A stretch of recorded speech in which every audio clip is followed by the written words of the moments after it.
I started in the theatre when I was, about 17.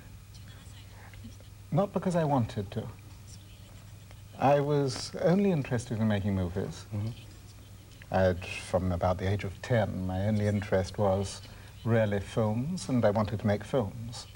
And when I left the university, I went to every film company and said, I want to make a film. But unfortunately, I arrived there about 20 years too early, because 20 years later, for young people of 17, 18, 19 to make video films is normal. But no, I say 20, it's more, it's about 40 years too early, because when I was doing this, everybody laughed and closed the doors. They said, we can't give an expensive film to somebody so young. So in despair, I thought, well, if I can't make films, I can make the equivalent of a film on a stage. So I went to theatres, and each big theatre said, we can't let a young man do a production. So I went down, down, down. I was working in a film company, just writing commercial films, just 1-minute publicity films. And each time I had a spare moment, like at lunchtime, I would go around the theatre companies. And one day I found a theatre so small, it was just, a few times bigger than the table we have in front of us. And there were just room for about 40 people in it. And they had very little money, but everything cost nothing at all. So the woman who ran it looked at me, and she said, well, I can afford to take a risk. Come next week, and you can do a play here. So I did a play for her, and I went to the managing director of the film company, and I said, can I have leave for a few weeks just to do this play, and then I'll come back to writing these commercial films. And I've never been back, because one play led to another. And at the time, the fundamental difference between films and theatre was that because theatre could be made with no money at all, just with human beings, it was always possible to make theatre work. It was in this way that I discovered theatre, first for that practical reason, and then through it for a deeper reason. I began to realize that, in fact, that is the essence of theatre. You need nothing more than people. I don't want the theatre to be a place where people fall asleep. It's very simple. I think that is quite fundamental, that everything should have its place, and a bedroom is a place where you go to sleep. And there are also hotels, other reasons where you can go and sleep. And in society, theatre has to provide something. Now, the great question is what theatre can provide. In a very crude way, all over the world, people say theatre can entertain people. Then in certain more serious parts of the world, they say that people should be educated by theatre. Had only one aim, which was to try to make whatever one was doing more exciting. For a long time, I worked inside the only buildings I could use, which were the big conventional theatre buildings.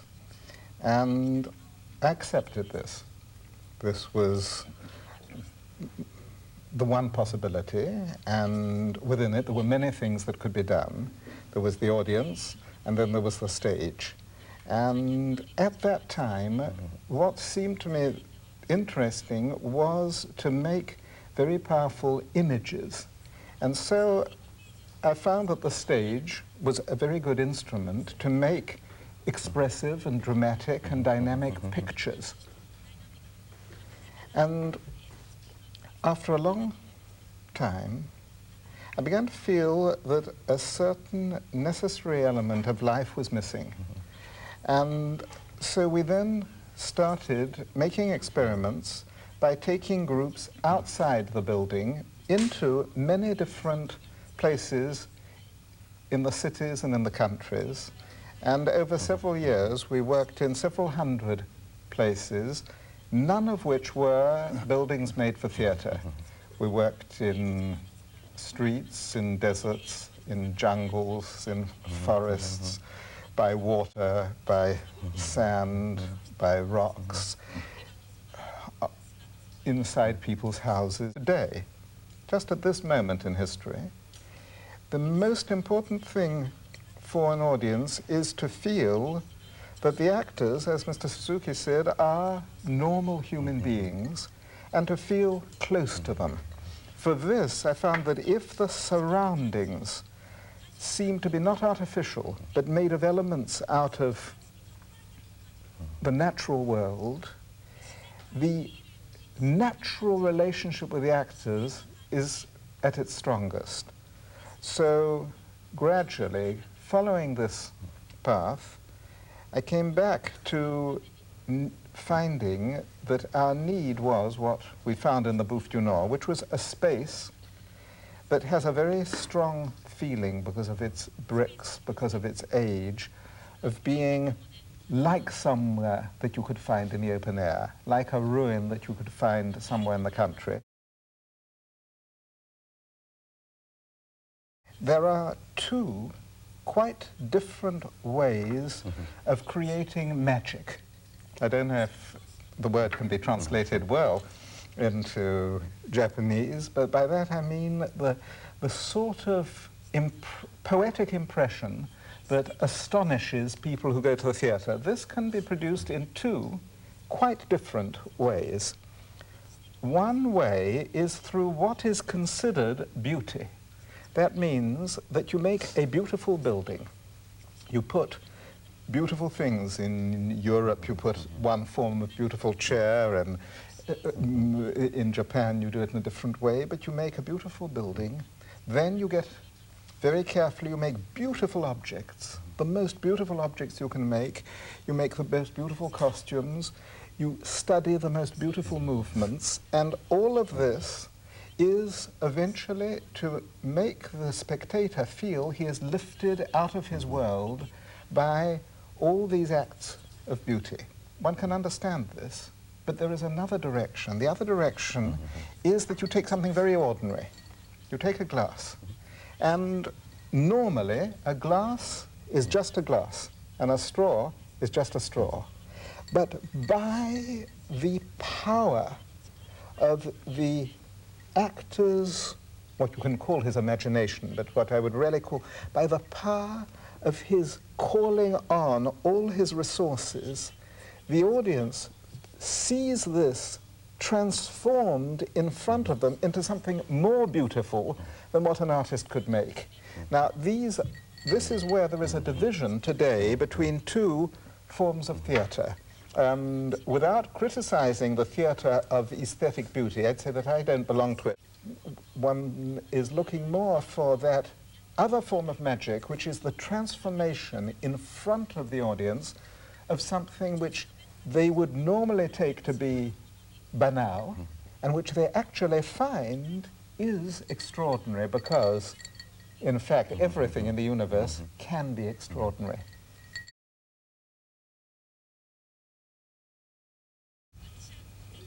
I have a horror of the word and the definition. I think it's very simple. I'm very interested in working with good material. And tragically, it is so hard for any author to produce really good, rich, true theatre material, but in history there are very few examples. For instance, between the Greeks and Shakespeare, look how many thousands of years, or rather hundreds and hundreds of years, went by without anything of that quality emerging. Today, people say that if we have good drama competitions and we give a lot of encouragement to writers, a new Shakespeare will arise. That's true, but he may not arise this year, he may not arise next year, we may have to wait another 200 years. So, for me, it's very practical. I've worked on contemporary plays. What matters is that the experience for the audience should be contemporary, that at the moment when the audience is there in front of the play, they shouldn't for one moment sit back as university professors thinking academically we are studying something from the past. If that happens, it is not theatre. It's a university lecture.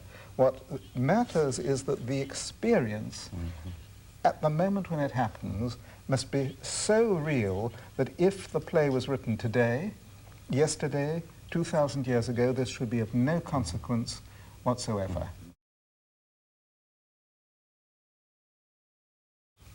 It makes something different that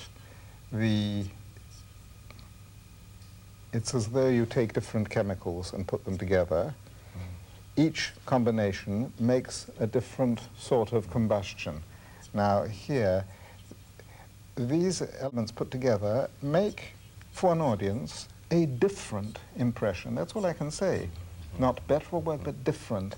And different in a very simple way. There is something that I think touches an audience quite directly when they see people so different working together and recognize that they themselves contain ways of understanding that are different from what they normally imagine, so that when you see an international group, something in each spectator is opened in a very simple way. It helps him to appreciate with pleasure the differences between people. In a way, it's the opposite of a racist attitude. A racist attitude is that you look at the difference between people with hatred, and that is a basis.